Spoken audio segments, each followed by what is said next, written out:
Well, welcome viewers. I want to talk about faithfulness. Remaining faithful to somebody who is a covert narcissist. And let me start by saying, covert narcissism is not loud arrogance. It's fragile superiority wrapped in victimhood, martyrdom, or quiet resentment. The ego is still central. It's just dressed in wounded humility. Now here's the consequences.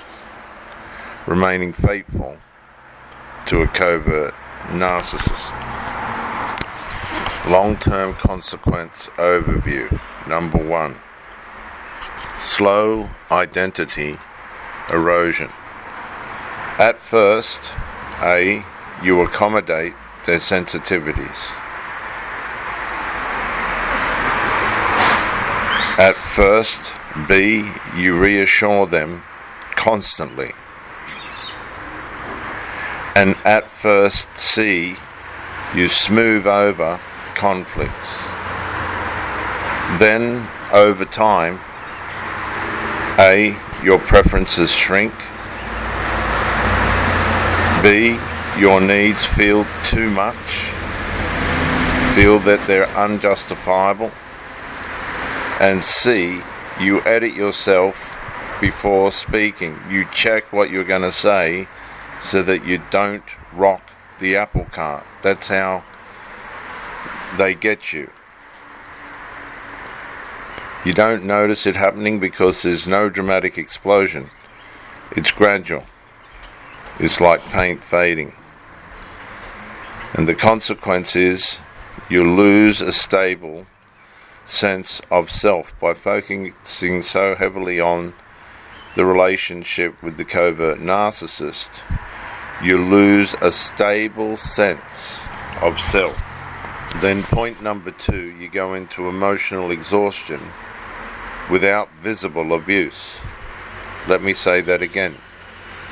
You go into emotional exhaustion without visible abuse. Covert narcissists rely particularly on flying under the radar. They rarely rage openly. Instead, A, they go chronic guilt induction.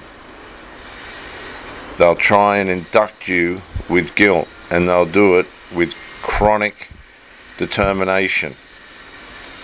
Then B, they'll go into silent withdrawal when displeased. Now this is punishing.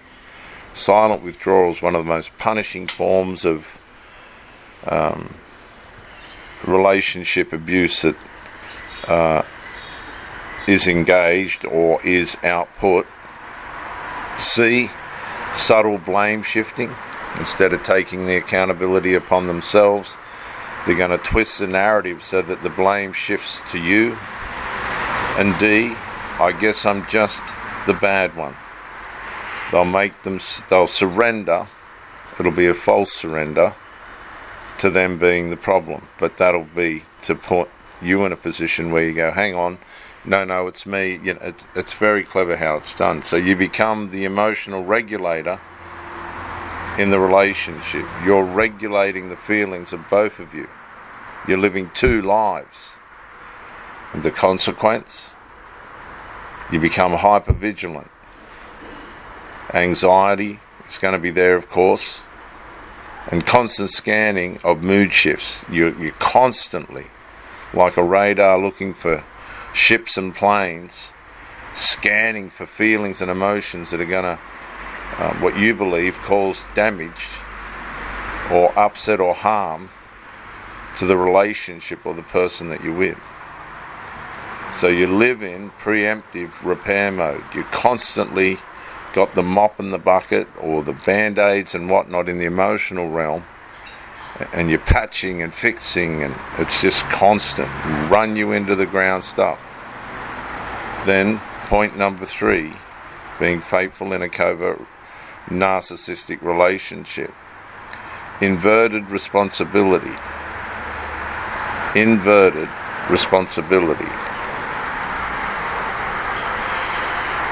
They rarely take clear accountability. Instead, you apologize first, and you'll be aware that you're doing it, but it's like you're standing in a fog or a shadow, and you just do it, and then you realize, should I have really done that? Then B, you explain your intentions, but you don't need to, and you're sort of saying to yourself, gee, should I be really? And the truth of the fact of the matter is, no, you don't need to explain your intentions. And then C, you defend yourself against distortions. And there's going to be plenty of those. I can remember in a relationship I had, it was not just covert narcissism, it was overt, but it was clearly manifesting, had been going on for decades. Covert emotional incestual situation that I'd walked into, and of course covert emotional incest will hide and then it will manifest over time if in my case the child realises that the mother's got a form of supply that she's putting more value into than the child. And some of the distortions that the child was making up were absolutely extreme and imaginary beyond comprehension. But you've got to defend yourself against these distortions. Even if it means saying nothing, don't buy into them. And then eventually you start assuming you're the destabilizing force. You're the one causing the problems. You're just going along, managing all this, and then you start to think, shivers, I must have some serious problems. And this is where you'll hear people say, oh no, he's not right in the head, or the Jehovah Witnesses like to use the term mentally diseased, and I think there should be a law against that, or you're mental, or these kind of spear throwing words that wound and maim. And the consequences of this are cognitive confusion, self-doubt, and erosion of internal trust. You begin to wonder, why am I reacting like this? I know I shouldn't be. But remember, you're now regulating not just yourself, which is going into tilt, but a person that can't be regulated because they run on drama, toxicity, and irregulated ways of living because they get bored otherwise. Then point number 4, isolation through narrative framing. They're framing the narrative, and you have to live within the boundaries of that frame, like a picture. Isolation through narrative framing. Covert narcissists may not forbid relationships outright. They reframe them. A, your friend doesn't like me. Now that's to try and encourage you to withdraw from your friend. B, your family disrespects me. Yes, that's their way of trying to make you start to withdraw from your family. And it's accumulating attention for them. Number 3, I feel unsafe around them. And that's a real heavy blow, because now if that person feels unsafe because you're regulating both relationships, particularly the other person and how they feel, now you're in a situation where if they feel unsafe, well, you've got to make them safe, and that could be not seeing your friends anymore, shunning your family, leaving your job. There's all sorts of things. You become the carer of this person. And then you begin withdrawing to reduce tension, because you don't want tension between you and the person that you're trying to have the relationship with, the covert narcissist. And this is the consequence. Shrinking your support network. and you have an increased dependency on this dysfunctional person. So while you're shrinking, and this is the motive behind it, all the people you rely on for encouragement and advice, unbiased, unjudgmental advice, just friendship, maybe sports and all the rest of it, that's shrinking. While your dependency as the carer really, see, when you think about it, the carer doesn't depend on the person that they're caring for. But this is how twisted covert narcissism is. The carer not only cares for the dysfunctional person and works within that framework, but they also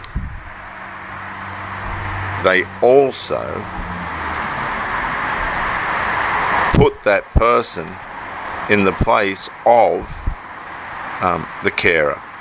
So they think that the covert narcissism is caring for them, but they're actually destroying you micro-incrementally, bit by bit, while you're caring for them. It's not co-mutual caring. It's not co-mutual, healthy, integrated relationship. It's more or less the devil leading you to your own destruction. And then isolation rarely looks like a cage. It looks like conflict avoidance. So as you're isolating, you're actually avoiding the things that are starting to, the red lights that are starting to come up in your mind that you need to face. But you're dodging them. Then it goes at number 5 into chronic guilt conditioning. They operate through subtle moral leverage. A, like sacrifice language. Another subtle moral leverage is B, victim positioning. They position themselves as the victim. They use sacrifice language. And C, another subtle moral leverage is emotional fragility cues. So it's the house of cards, and it's always falling, it's always tottering, it's always collapsing. It's the dominoes. If one falls, they all fall, and it just goes on and on and on. And you remain faithful, not because of joy, but because leaving feels cruel. You start to think that you're a cruel person, that you're now a puppet. You're a complete and utter puppet in the hands of the enemy, because there's nothing good that's going to come out of this after this point. The consequence is trauma bonding dynamics. In other words, now they've got you in a state where you go into trauma if they're threatening to leave or you think the relationship's going to crack, and you feel responsible for their emotional survival. You've totally abandoned yours. And this goes on and deteriorates. It could be over periods of decades. Then point number 6, and you didn't realize this was happening, but you're actually emotionally starving. Emotional starvation. Affection and validation are inconsistent. Approval is conditional. But approval is conditional A, when you align. Approval is conditional B, when you prioritize them. Approval is conditional when you absorb blame. You've got to take the blame. And you work for warmth. You've got to earn it, which is terrible. And the consequence of all this is attachment instability, increased dependency on small moments of approval. So whilst the affection and the care and the emotional warmth is disintegrating, to get the scraps and the crumbs, you're trying harder. So while they're backing out and detaching and becoming cruel, you're becoming warmer and doing more to try and keep the small amount of supply continuing, in a hope that it'll go back to the way it was when you first met. But that's not how covert narcissism works. It's intermittent reinforcement. Intermittent reinforcement. and it's neurologically powerful. Once it gets a hold on you, this emotional starvation, the neurological effect is so powerful that you don't realize you're starving, and you emotionally and all the rest of it, and you don't realize they're detaching. Then, number 7, suppressed anger. Suppressed anger is you eventually feel resentment, and I can vouch for that. But expressing anger triggers withdrawal. Expressing anger triggers injury display. And suppressing anger triggers counter accusations, so you start pushing back. And what's happening now is that's indicating to the covert narcissist, be it female or male, that they're coming onto the radar, that you're starting to, through the trauma and through the stress, by nature, through the pain, you're starting to ask questions, and this is going to send the narcissist into flight or fight. And when they flight, they're trying to reinvigorate the trauma bond, so that you go back into surrender and back into your frame, the frame that they've made for you, and comply. It's cult-like, isn't it? It's how cult works. And so you suppress it. The consequences are somatic stress, fatigue, headaches, gastro symptoms, and sleep disruption. The body keeps score even when the mouth stays polite. And so you move then into existential shrinking. Point number 8. Existential shrinking. Years in, you may notice, you're way in now, you're wasting years. Years in, you may notice, A, dreams postponed indefinitely. You may notice, B, your personality is completely flattened. You may notice, C, reduced spontaneity. Now you're becoming passive. You've been running around like a chook with its head cut off, and now all of a sudden you're just starting to lose interest. And then you may notice, D, loss of ambition. Your hobbies, the things that matter, they start to completely have no value at all. And remaining faithful becomes an identity itself. Your whole identity now is to remain faithful to basically what can only be called a monster. And the consequence, believe it or not, midlife crisis is not from age, viewers, but from unlived self. You're not living as yourself anymore. That's midlife crisis. That's life crisis. When you've unlived, you're not living as yourself anymore. You're now the puppet, and the person is the master. And so the final stage, the final risk, if this continues long term without boundaries, is you may experience a complex anxiety patterns. And what they mean by complex is it's complicated because you can't tell whether you're anxious or not. People are noticing it. Excuse me, viewers. You can't work out where the anxiety is coming from, but it's straight in front of you. It's so complex that it's not rational anymore. You may experience depression. And the good sign of depression is the abandonment of hobbies or any expectation or hope that you will be doing them or carrying them out. Yeah, depression more or less just leaves you in a heap. You may experience C, identity diffusion. Identity diffusion. The wick just does not light anymore. You're just there, and that's it. And then you may experience D, difficulty making independent decisions.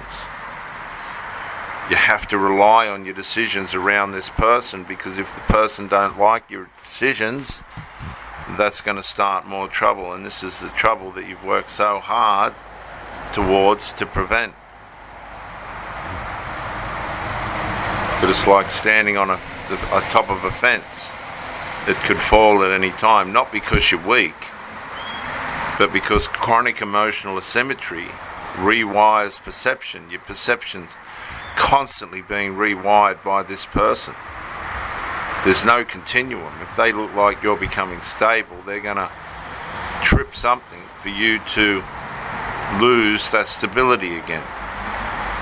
And this is the important nuance, viewers. Not every insecure or quiet partner is a covert narcissist. Pattern makers include, number 1A, persistent lack of accountability.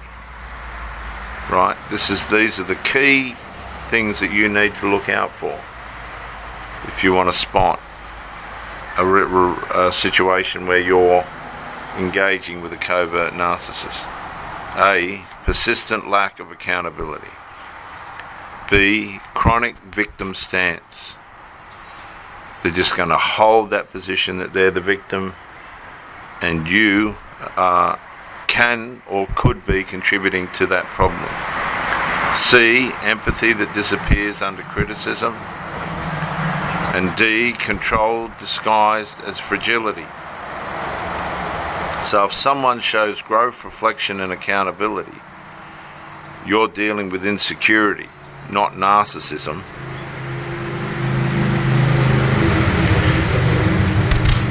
And if this question connects to your real life, then this isn't theoretical.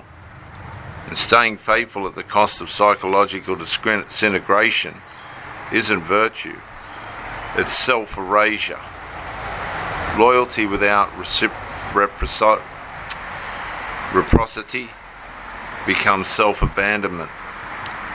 And you deserve better than disappearing slowly, don't you? Loyalty without reciprocity becomes self-abandonment, and you deserve better than disappearing slowly. I'm Dr. WAU, and I'll see you on the next one.